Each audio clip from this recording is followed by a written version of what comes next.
Welcome to Jim's review of the 2014 Lexus IS in the F Sport model. Now the F Sport model comes in a couple of different engine types, which is the 250 and the 350. The 2.5 V6 producing 204 horsepower and the 3.5 V6 which produces 306 horsepower. The one we're looking at here today is the IS 350. It's noteworthy that this is actually the basic model. So everything you're going to see on this vehicle is going to overwhelm you, as it did me, and really impress you to see how these vehicles come just in their basic form, standard equipment. Now we're going to start from the front, and you can see this very distinctive grille. This mesh grille that they've installed on this F Sport model is a really bold expression of this spindle grille. This is the latest in the lineup of the new spindle look that they're bringing into the Lexus lineup. Now here's something new in a Lexus first, which is the LED daytime running lights, this L-finesse design. It's been separated from the front headlight design. So this is a first for Lexus. They've also enhanced the headlamp washer with a nice chrome finish. Very nice touch. You'll notice on the front of these vehicles you have no fog lights built into them because of the large opening here. And this is actually not just for the look and to give it that aggressive look, but it's actually functional. The way they've designed it, it brings air in to cool the brakes because it's a higher performance braking system. And the same thing with the engine. It's designed with this big overly whelming grille to actually cool the engine a lot quicker. Now, as we talk a little bit more about what's different in this model versus the normal IS model, you'll see that it's got a very distinctive and unique wheel. It's based on the LFA. A lot of the design cues that you'll find on the F Sport are LFA inspired. So if you look at the wheel, this 5-spoke wheel that you see here, it's got a very strong resemblance to the LFA wheel. The LFA inspired mirrors, which you'll see on the side. As we work our way around the vehicle, you see the nice lines that flow from the front of the vehicle right to the back. And these lines are designed to actually channel wind in a certain way with the help of these little aerofoils you'll see on the side. And that basically channels the wind and creates these vortices on the side. These vortices are designed to actually keep the car more stable when it's driving at high speeds. It's the wind pressing against the side of the vehicle. They were also able to lower the coefficient drag to 0.28 now, which also presses this vehicle down when it's speeding up. It creates a lot more stability by also giving us better coefficient drag. So it's functional, produces better fuel economy and more stability. This is the achievement of these new designs. As we work our way along the top here, the new laser brazing that they've used has eliminated the little channels that you would normally see on the old model. More functional and a lot more strength, as does the rest of the laser welding. They've increased it substantially in this new model. So it gives it better rigidity, better safety. Now, one of the other things you'll notice when you capture that side profile of the vehicle is the offset wheels. You have a bigger wheel in the back. You have a 255 profile on these 18-inch wheels versus the 225 in the front. So it gives it a beefier look in the rear of the vehicle, which reflects the overall shape of the vehicle. So it actually widens as it gets to the back and it tapers towards the front.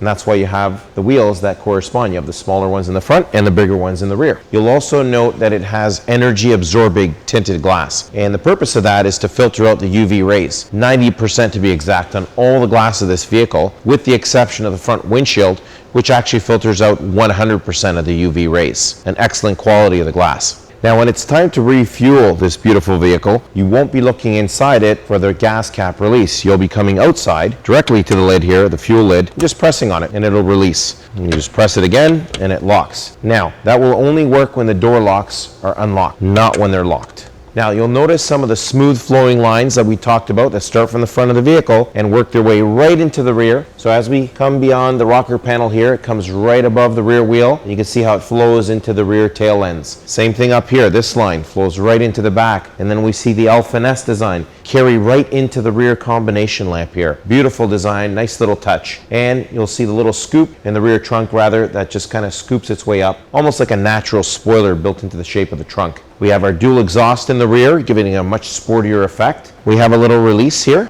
a little remote touch. We press it. Okay, it's part of our smart key operation. It can detect that I have the key inside my pocket and allows me to release it.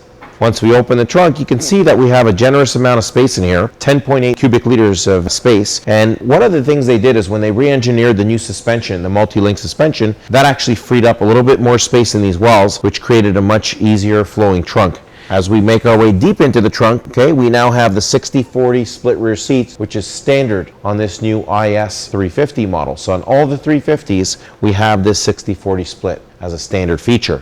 And it even has the little locking mechanisms in behind, so if you ever decide to valet the vehicle and you want to keep some of your belongings protected in the trunk, you can actually lock them from behind so no one can access them from inside the cabin.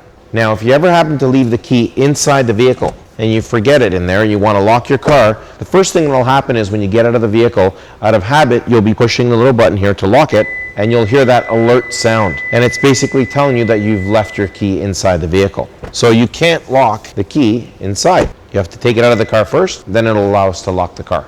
When the battery runs out in these keys, there's actually emergency power built in, just behind the little L inside the key. So what we would do is we just simply push the little button that says push on the side. That allows us to slide out a real key. Once we slide this real key out, it allows us to open the door. So I've now entered the vehicle, presumably with a battery that no longer works in our key, and the emergency power that's built in behind the little L is designed so that you just hold it up near the start button at the top here. You press your foot on the brake while holding the key next to the little start button, and after 3 seconds we hit our little start button, and that starts our car. It's important I do this again, because every time I start this car, I just feel like this car is just coming to life. It is just amazing to watch. I can only tell you that it would give you such pleasure starting your car every day looking at that. Our LFA inspired 8-inch TFT LCD display cluster. Isn't that a beauty? Oh my, just look at that. Look at how it changes from normal mode to sport mode. That is something. And the whole dial actually moves over to give you a display of all the other details like the audio control, the information. And we'll look at some of that right now. So starting from the left-hand side here, we can see our fuel range. After we've refueled, we can see our eco indicator telling us when we're in eco mode if we want to watch that. Our tire pressure, monitoring all 4 of our individual tires. Our gear position if we want to watch that while we're driving. Now just to the right of that, we have our audio control where we can flip through all our different sources, AM, FM, our disc, USB 1, USB 2, Bluetooth, satellite, auxiliary, and AV. Okay, we have our information, which would give us a message if there was any issues that the vehicle computer was trying to tell us or alert us to. And our settings where we can do some customization. Okay, and back to the information. Once we're done, we hit the little page button right on the steering wheel again, and it rolls that ring right back to the left in the center, where we can now see the temperature display on the left and the fuel display on the right, with temperature on the bottom left and our odometer or our trip meters on the bottom right. Now you'll notice on the little odometer ring, which is the exterior part showing us the RPMs, when we hit the gas pedal hard, okay, you'll see a little ring actually, that a little needle that sticks right where your RPM peaked out. Take a look at that. Pretty sharp. Okay, and the ring's changing colors too, just telling you when it's getting into those higher RPMs. Now that is something exciting to watch while you drive your car. Unbelievable. Now if you take a look at this beautiful new center console design, they've got the cup holders joined near the back end here, and it's a much nicer design than the old IS, the outgoing model. Underneath here, we have 2 USBs now that are standard on the IS, and you also have the auxiliary port with a little charger for your phone inside there, and still ample room to store some wallet, keys, things like that. We have a little storage tray in the center here. Remember, this is the basic model, so it doesn't have the remote touch interface. It actually has the display audio controller here, which allows us to turn this from left to right while we make selections on the screen by pushing audio or menu or our back button. And we can just tap down on this whenever we want to make a selection on our main screen. So as we turn our little audio controller in the center here, you can see how it goes through all the different settings in our menu, from display to radio, media, climate, phone, and info. Now, starting with our setup screen, this is where we can push down on the audio controller, and it gets us into areas where we can do some customization. We want to push the back button, okay, which allows us to go back out to that main screen. The next one over is our display screen, which allows us to actually shut off the screen or go into the general setup here, and it tells us how we can either brighten the contrast or lower it. The back button takes us out again. We can continue to push the back button till we get right back out to this main screen. We have our radio screen where we can select our different stations that we've preset. Back out again. Then we have our media screen, and if we have a USB plugged in or an AV or any of these other different audio modes we have available to us, okay, we'd find those in the media, including our Bluetooth audio. Our climate screen allows us to come in here just to see what the climate control is doing, but our electrostatic switches would basically allow us to control it all from the main console area without having to go into the screen. We have our phone screen where we compare our phones or multiple phones, okay, and that's where we could control it all. And then we have our info screen where we can go in here and check things like our fuel consumption or our USBs that we have plugged in, USB 1 or 2. But this is where we have our average consumption, and it monitors it by the minute.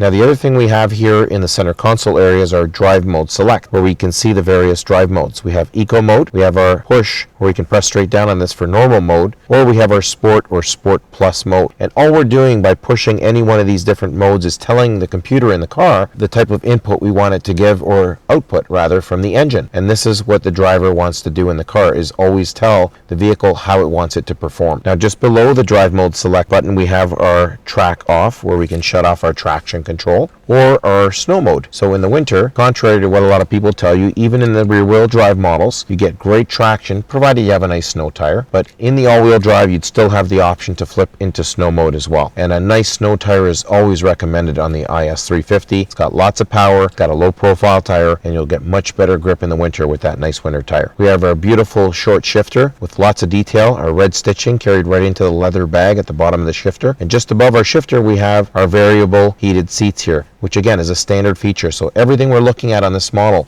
is an actual standard feature on the 2014 IS350. Now our signal indicator here has a new feature where it has an easy touch. You can just tap on it gently and it gives you a little triple blink when you want to switch lanes on a highway, and it shuts off by itself. If I push it a little bit harder though, it kicks into that normal mode where it would actually wait till you make the turn to shut off the signal. You can turn it off just by tapping it up gently. Now we can also twist this forward into the auto mode, which is where you probably want to leave it, and you never need to touch it again. We have sensors that can detect when it gets dark enough and the headlights will turn on automatically. Just above that we have an indicator for our parking lights and then our manual headlight on button. Now on either side of the steering wheel here we have our shifters just behind it, our paddle shifters. So on the left side we have our downshift, and on the right side where we have the plus sign is our upshift button. Now this LFA inspired steering wheel has a beautifully thick grip on it, and I just love the red stitching, how it carries throughout the entire steering wheel, even on the dash, paddle shifter, and the shifter in the center console area. It just flows throughout the whole car. Someone really did their job on the design of this vehicle because it is gorgeous. You'll also note that in all the F Sport models, in the 250 and 350, there is no wood grain. They've got this beautiful new interior finish that resembles carbon fiber. It's on the inner door panels and even on the center dash area. Now, underneath the hood of this beautiful new model, we have the same 3.5 V6 we had last year. It's a direct injection, 306 horsepower. A slight redesign under the hood. One of the things they managed to do in the redesign was to make this vehicle lighter, okay? And they achieved their target of a 10% reduction in the overall weight. And this has achieved a lot of different things, from safety to performance. These are all things that they focus on when they wanted to redesign this model and make it more fun to drive. Okay, underneath we have our fire blanket, which we're accustomed to see in our Lexus, underneath our Lexus hoods. We have our protective cowl over the engine here that protects it against dirt and debris. We have lots of rubber seals around the entire engine area. And then inside the engine itself, you'll notice that everything is very easy to find. So they have everything labeled properly, and the things that you typically need access to a little bit more often are usually located around the sides. For example, our washer fluid, our relay and fuses here on the side, our brake fluid, our coolant fluid, our air filter. So everything's located, even our battery when we want to give someone a boost, everything's located around the edges, which makes it easy to access.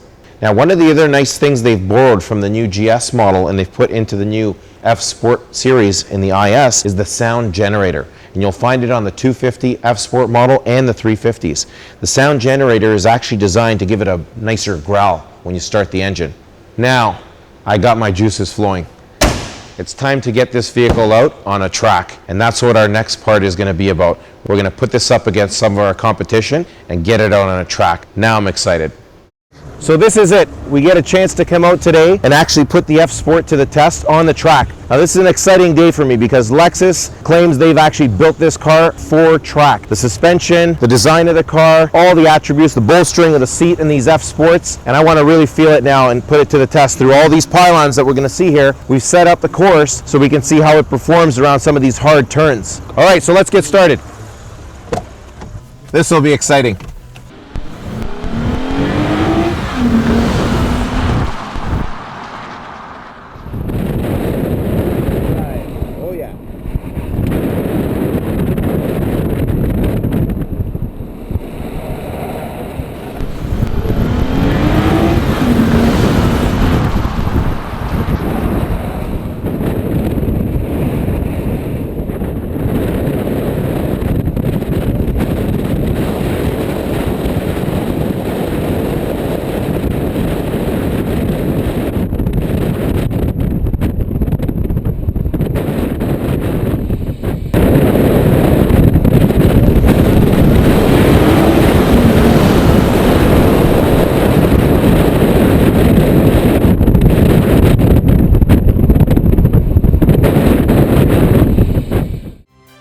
Okay, that was amazing.